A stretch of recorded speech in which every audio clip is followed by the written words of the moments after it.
Benvolguts també familiars, regidor, regidora, comissionat de cultura, comissionat d'esports i en general amics i amigues que ens acompanyeu avui aquí. Sigueu molt benvinguts i benvingudes a aquest acte de lliurament de les medalles d'or en mèrit cultural a l'Assumpció Mare Garriga i a Maria Dolors Bonal. Crec que no cal gaire justificació. Em sembla que el ple que està aquest saló de cent i que ja hem començat amb una ovació tan llarga, que no és que passi sempre amb totes les medalles, em sembla que ja ha parlat per si sola l'emoció que es podia palpar en aquest saló de sang abans de començar aquesta cerimònia.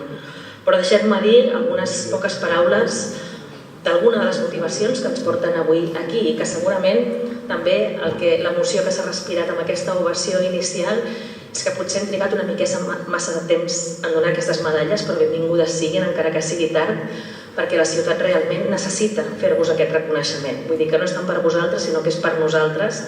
Per definir la ciutat que volem ser, necessitem dir-vos que ens representeu i que per nosaltres avui és un honor tenir-vos aquí i poder-vos fer aquest reconeixement.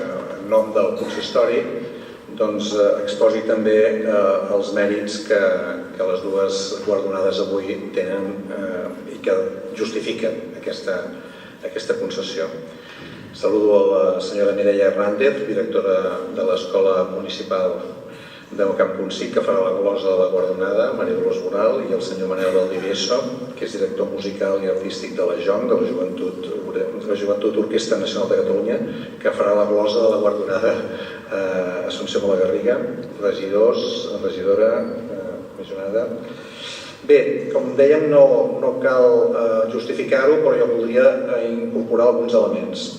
D'entrada, com es deia, la capacitat de lluita de les dues persones per la seva tenacitat, per la seva constància, per la seva perseverança al llarg dels anys.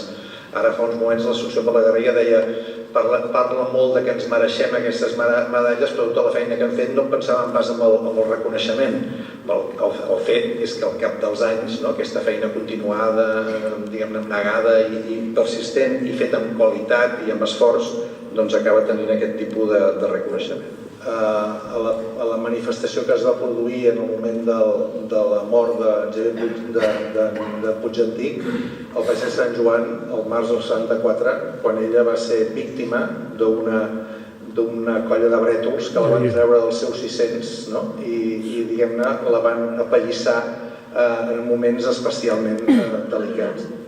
Una enamorada del món, de la música, de l'educació, de les persones, dels amics, de la natura, del mar, de la muntanya, de la poesia, de la filosofia, de l'art, i no acabaria mai.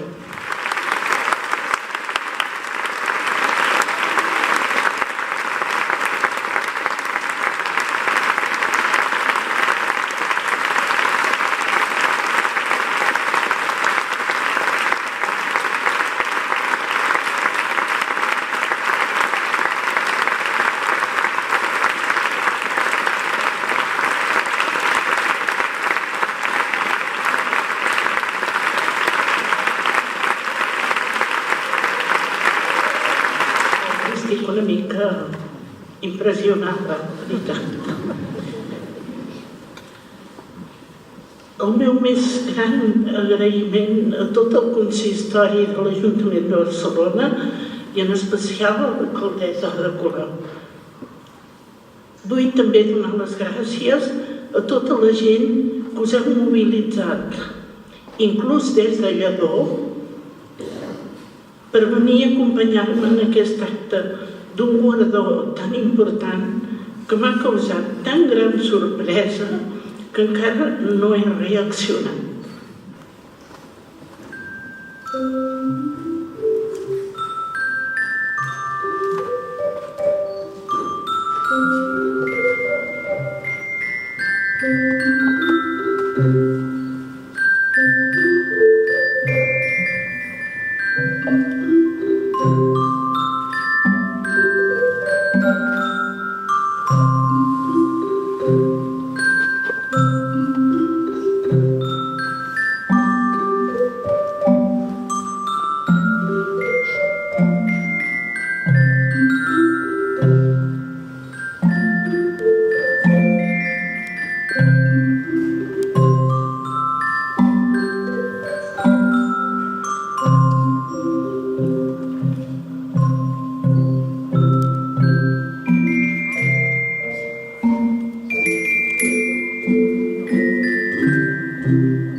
i que volem que la nostra ciutat s'assembli una miqueta més a vosaltres.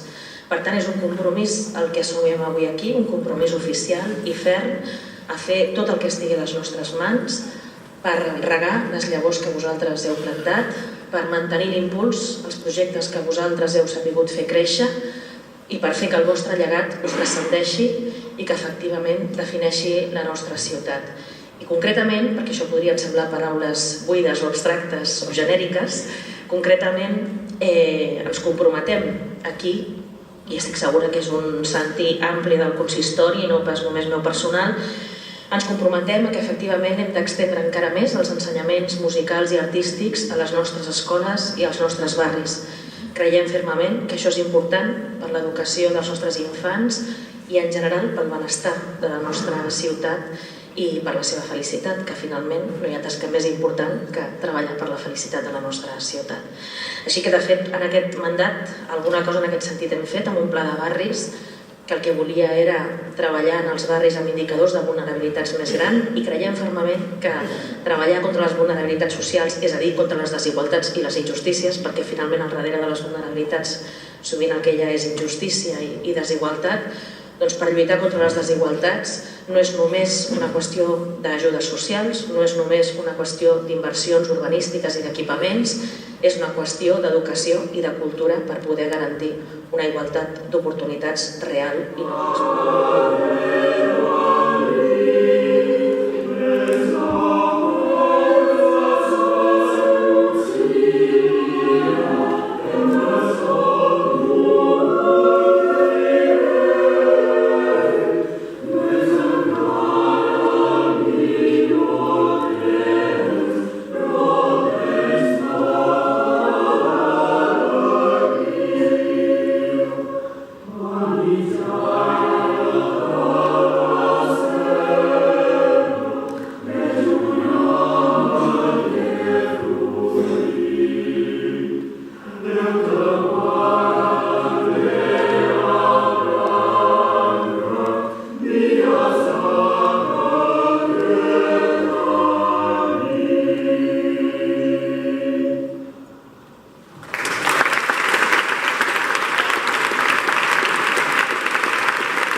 Amen.